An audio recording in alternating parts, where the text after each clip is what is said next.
What up, Wrestling World? It's your boy Heel, and I'm back with a new video here to give you guys my review of WWE ROADBLOCK 2016. ROADBLOCK took place from Toronto, Canada, live on the WWE Network. This was originally supposed to be the March to WrestleMania show, which they ended up changing to ROADBLOCK, or what my good friend Chase Oliver would call it, Creative Block. There's other people that call it, Cock Block, what have you, whatever you want to call this show, okay?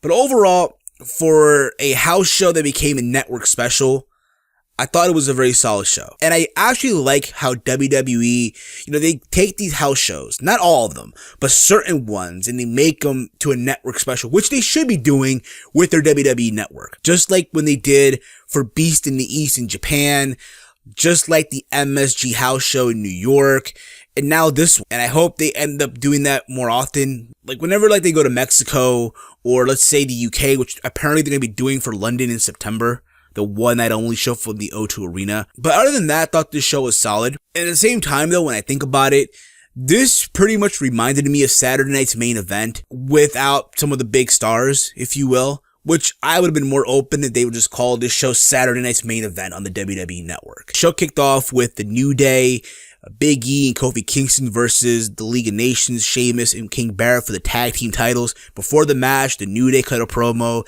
They debuted Bootio's cereal, and apparently they showed the cereal box, which is very funny. Apparently that same cereal box is available on WWE Shop. If for those of you who want to go buy it, go at it.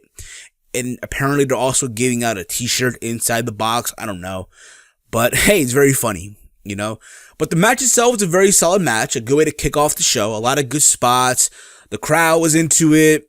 For a minute there, I thought that the League of Nations was going to win this match. And I'll be honest too, for a match that I didn't care for, I was intrigued at the end. But at the end of it all, the New Day won. It makes you think now, okay, what's going to happen for WrestleMania? Are they going to actually do that TLC match that people have been talking about with the Dudley Boys, the New Day, the Usos, maybe add in Sheamus and Wade Barrett? At the same time, though, I'll say this, it's kind of sad how a couple of months ago, Sheamus was the WWE World Heavyweight Champion, even though, transitional champion, all you want, but still, he was a fucking champion. And here he is now being relegated to the tag team division. Even though I'm not gonna, sit here and be like, oh, the tag team of Sheamus and King Barrett is shit, cause it's not. It's a good tag team. It was a tag team that was being talked for like a while, like back in the day. I remember hearing people say, oh, Sheamus and King Barrett should be a tag team, and here they are. Right? The European connection, or I guess the League of Nations, right? But still, that's just around the point. Then you had Chris Jericho and Jack Swagger in a singles match. Before the match, Jericho cut a promo, a heel promo, which was fucking gold. He insulted Canada, Toronto. People were just giving him mad boos. And it's amazing how he can cut a heel promo in Canada and get booed. He's fucking Canadian, right? And he talked about AJ Styles being the flavor of the month, just like Jack Swagger was a couple years ago. When you heard that with Jack Swagger, okay, they're going to bring out Jack Swagger, which they did. And it's crazy to think how literally 5 years ago, Jack Swagger became the World Heavyweight Champion after cashing in on Jericho after WrestleMania. That SmackDown after Mania of 26. He cashed in and became the new World Heavyweight Champion. And look where he's at now.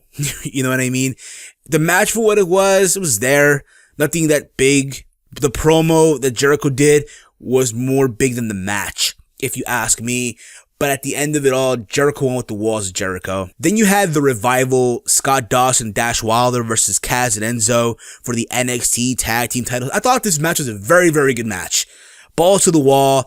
The crowd was going apeshit for this. They were pretty much saying all of Kaz and Enzo's lines. How you doing? Soft, what have you.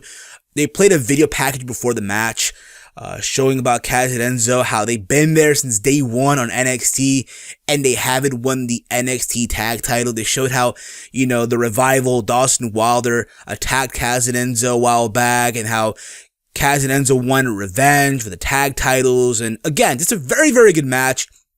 Had a lot of people thinking that, hey, maybe, just maybe, Kaz and Enzo are going to walk out of this match the new NXT Tag Team Champions. But it didn't happen. The Revival won, and I'll be honest, I'm okay with it for what it was. The Revival, I heard a lot of people say, oh, they have that old school tag team vibe. They're like a throwback. JBL in commentary said that, the Revival would have hung in the Attitude Era, which I kind of like, scratch my head to. Cause don't get me wrong, they're a good tag team, okay? But at the same time, they're a tag team that I would have pictured back in the Federation years. Not taking anything away from this match, a very, very good match. The crowd was into it, and both teams had a very good showing. Then you had Charlotte versus Natalya for the Divas title. Before the match, they played like a video promo of Natalya. She was wearing an Owen Hart and Bret Hart shirt from like a picture that they took back in the day. How she was dedicating this match to Bret Hart, her uncle. Charlotte then came out with Ric Flair, and she pretty much told Natalya that this is going to be an easy win. Why is she even facing Natalya? It's not even, right. Again, it's an easy win, right? Overall.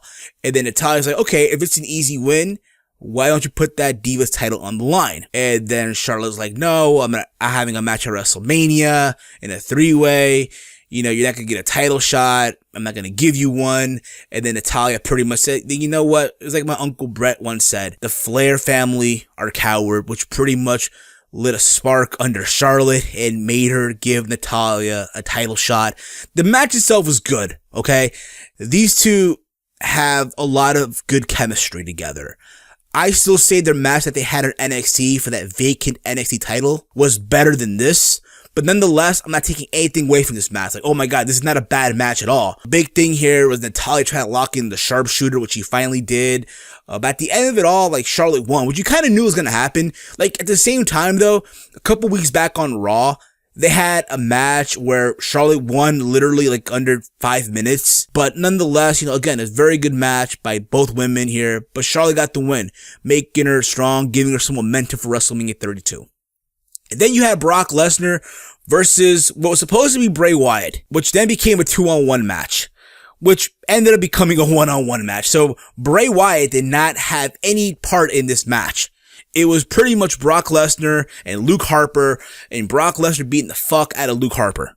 That's all I'm going to say. At the same time, it kind of sucks because here you are. Let's be real about it, okay? Let's be fucking real here. The only reason why WWE puts these house shows on a network special because of Brock Lesnar, okay? And you profile it like a big deal, and here's Brock in a 4-minute match against Luke Harper. Don't get me wrong, for Luke Harper, this is a big profile match, but come on, 4 minutes at the same time, Brock is a prize fighter. The way I look at it too, I hear people say, oh, what the fuck, why didn't Bray get in the match? I feel like they're building up to something.